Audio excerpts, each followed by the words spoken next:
दो न्याय अगर तो आधा दो, दो न्याय अगर तो आधा दो, पर इसमें भी यदि बाधा हो तो दे दो केवल 5 गांव। रखो अपनी धरती तमाम, हम वही खुशी से खाएंगे। परिजन पर आसी न उठाएंगे। दुर्योधन वह भी दे न सका, आशीष समाज की ले न सका। उल्टे हरि को बांधने चला, जो था असाध्य साधने चला।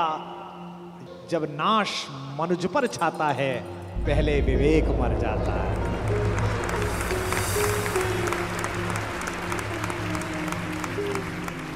जब नाश मनुज पर छाता है, पहले विवेक मर जाता है।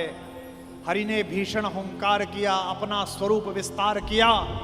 डगमग डगमग दिग्गज बोले, भगवान कुपित होकर बोले, जंजीर बढ़ाकर साध मुझे। हां हां दुर्योधन, बांध मुझे। कृष्ण ऐसे ही हैं जो अपनी समीक्षा का अवसर देते हैं। हस्तिनापुर के दरबार में खड़े हुए कृष्ण, जिनकी भगवत्ता के विषय में स्वयं जानते हैं द्रोणाचार्य, स्वयं जानते हैं पितामह भीष्म, स्वयं जानते हैं धृतराष्ट्र, उसके बाद भी वो भ्रम पैदा करते हैं कि मुझसे युद्ध किया जा सकता है, मुझे बांध सकता है। क्योंकि दुर्योधन को वह दुर्बुद्धि का संकेत देने की क्रिया भी भगवान की है। आप सब जानते हैं कि बचपन में एक बार कृष्णा अर्थात द्रौपदी अर्थात यज्ञसेनी, जो यज्ञ की अग्नि से निकली थी, जिसके शरीर में सुगंध आती थी, भारतीय स्त्रियों के इतिहास की सबसे दीपित चरित्र है द्रौपदी। इस देश को इस समय अबलाओं की आवश्यकता नहीं है। अपने केशों पर अगर कोई निर्लज्ज हाथ डाल दे तो उसकी छाती फाड़ देने का साहस पैदा करने वाली द्रौपदियों की आवश्यकता है। भगवान यूं तो शांति लेने के लिए गए थे। जब खाना खाने लगे और पांडवों ने कहा, युधिष्ठिर ने विशेष रूप से कहा, माधव मैं युद्ध नहीं चाहता, आप जाना और कहना बस 5 गांव हमें दे दें, हम 5 भाइयों को हम काम चला लेंगे। माधव ने कहा, बड़े भैया जो आपने कहा है वही होगा। लेकिन माधव तो युद्ध ही चाहते थे। माधव चाहते थे कि एक बार निरंकुश शासकों के छोटे छोटे राज्य विगलित हों और एक अखंड विश्व में अखंड भारत का निर्माण हो, भारत की एक अखंड श्रृंखला का निर्माण हो। शांति ऐसे नहीं आती। शांति नहीं तब तक जब तक सुख भाग न नर का सम हो, नहीं किसी को बहुत अधिक हो, नहीं किसी को कम हो। ये कहा अर्जुन ने, लेकिन युधिष्ठिर ने नहीं मानी, बड़े भैया ने नहीं मानी। ये जो बड़े भैया लोग होते हैं बड़े शांतिपूर्ण होते हैं। शांति शांति शांति। हर घर में कुछ युधिष्ठिरों की आवश्यकता भी है, लेकिन हर घर में ऐसे लोगों की आवश्यकता है कि अगर कोई निर्लज्ज कुलवधू के आंचल पर हाथ डालने की कोशिश करे तो वो बिना बड़े भैया से पूछे अपना गांडीव उठा ले और अपनी गदा उठा ले। ऐसे लोगों की आवश्यकता है। और समय पर ये गांडीव और गदा नहीं उठे तो मान लेना कि समाज में महाभारत प्रतीक्षा कर रहा है। पृथ्वी लाशों से पटेगी, कोई नहीं रोक सकता। शांति लेने के लिए गए। कृष्णा ने भोजन कराया, द्रौपदी ने भोजन कराया।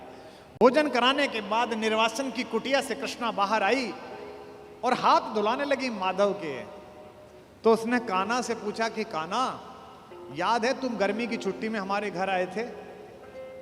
कृष्ण ने कहा, याद है कृष्णा, तुम मुझसे चौसर में हार गए थे। कृष्ण ने कहा, याद है कृष्णा, मैंने तुमसे कहा था कि मैं इस हार का कुछ लूंगी, जिसे कहते हैं ना O2 अंग्रेजी में, I O2। तो द्रौपदी ने कहा, कृष्णा ने कहा, You owe to me, तुम्हारा मुझ पर उधार है। एक वादा उधार है, एक कसम उधार है, एक शपथ उधार है। और वादा कैसे तोड़ देते, वचन को कैसे भंग कर देते कृष्ण? क्योंकि मैंने पहले भी बताया था, कृष्ण कुछ अलग नहीं है। कृष्ण भी तो उसी खानदान का कंटिन्यूएशन है जो ये कहता है कि रघुकुल रीति सदा चली आई, प्राण जाई पर वचन न जाई। भी तो वही है, बस सूर्य से चंद्र में आए हैं, इतना ही तो हुआ है। मुस्कुराते हुए कृष्ण ने कहा, मांग क्यों मांगती है, आज क्यों मांगती है? बोले यही समय है। हस्तिनापुर क्यों जा रहे हो? कृष्ण ने कहा, अरे अंदर बात नहीं सुनी, बड़े भैया कह रहे थे शांति लेने जा रहा हूं, जाओ शांति लेके आओ। द्रौपदी ने कहा तुम्हें उस हारी हुई बाजी की शपथ देती हूं, युद्ध लेकर लौटना। यह तो कृष्ण को पता ही था कि युद्ध मिलेगा, लेकिन शठ को, मूढ़ को, दुष्ट को अंतिम समय तक समझाना आवश्यक है, ताकि विश्व भर को, समाज को संदेश जा सके कि यह तो पिटने का ही अधिकारी था। किसी मूर्ख को, किसी जड़ को, किसी पापी को, लगातार बदतमीजी करने वाले किसी व्यक्ति को आपको पता हो और आप सड़क पर पीट दो तो 4 लोग उसके समर्थन में खड़े हो जाएंगे, क्यों इस भले आदमी को मार रहे हो। लेकिन वो लगातार बदतमीजी गली में करे, मोहल्ले में लगातार गुंडई करे, उससे पूरा मोहल्ला परेशान हो, और एक दिन कोई लड़का जिसकी जवानी ठीक से फूटी हो वो पकड़ के उसे थपड़िया दे और छाती पे घुटना रख के बैठ जाए तो लोग कहेंगे सही पिटाई हुई इसकी, ऐसी योग्य था। दुर्योधन पिटना है, दुर्योधन की मृत्यु तय है, ये तो तय है, लेकिन कृष्ण जगत को भी बताना चाहते थे।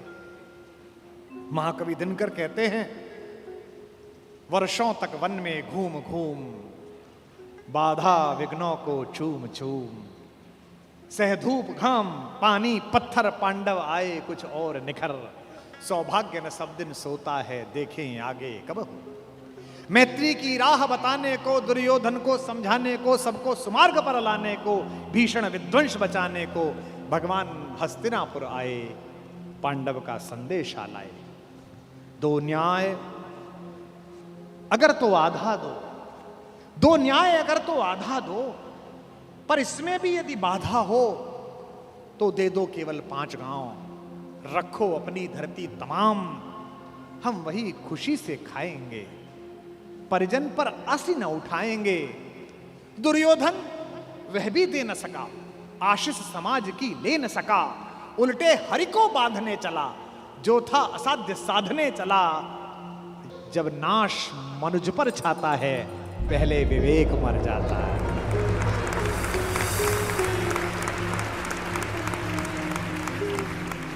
जब नाश मनुज पर छाता है, पहले विवेक मर जाता है।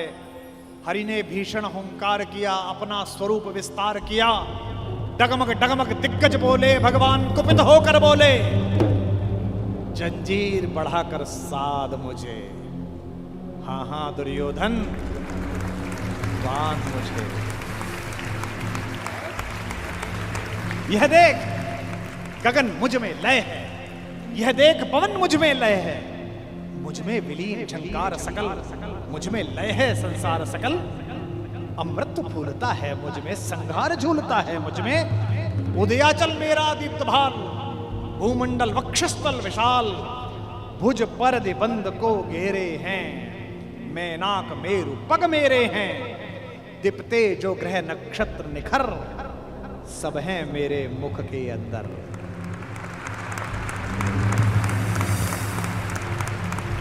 दृग हो तो दृश्य कांड देख, मुझ में सारा ब्रह्मांड,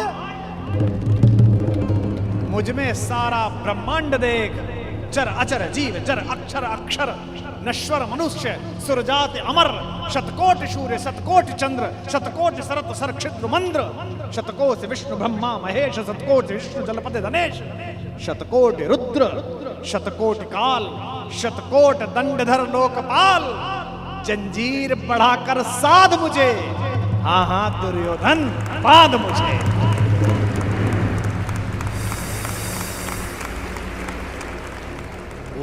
लोक अतल पाताल देख, गत और अनागत काल देख, यह देख जगत का आदि सृजन, यह देख महाभारत का रण, मृतकों से पटी हुई भू है, पहचान कहां इसमें तू है।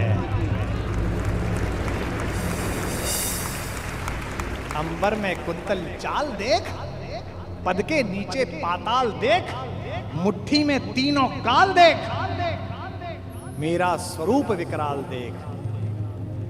सब जन्म मुझी से पाते हैं, सब लौट मुझी में आते हैं। जिह्वा से कड़ती ज्वाल देख, सांसों से पाता जन्म पवन, पड़ जाती मेरी दृष्टि जिधर, हंसने लगती है सृष्टि उधर। मैं जभी मूंदता हूं लोचन, छा जाता चारों ओर मरण। सवाल देखना, बांधने मुझे तो आया है, जंजीर बड़ी क्या लाया है। यदि मुझे बांधना चाहे मन, पहले तो बांध अनंत गगन। और ये दो पंक्ति भगवान का भरत वाक्य, सूने को साध न सकता है, वह मुझे बांध कब सकता है। यह जो उद्घोष है, कहां बंधा कन्हैया, ये कौन कह रहा है इतना बड़ा दृश्य दिखाकर, जिसमें पिता में भीष्म जैसा ज्ञानी भी मूर्छित हो गया। केवल एक बचा देखने वाला, केवल एक ने देखा। किसने?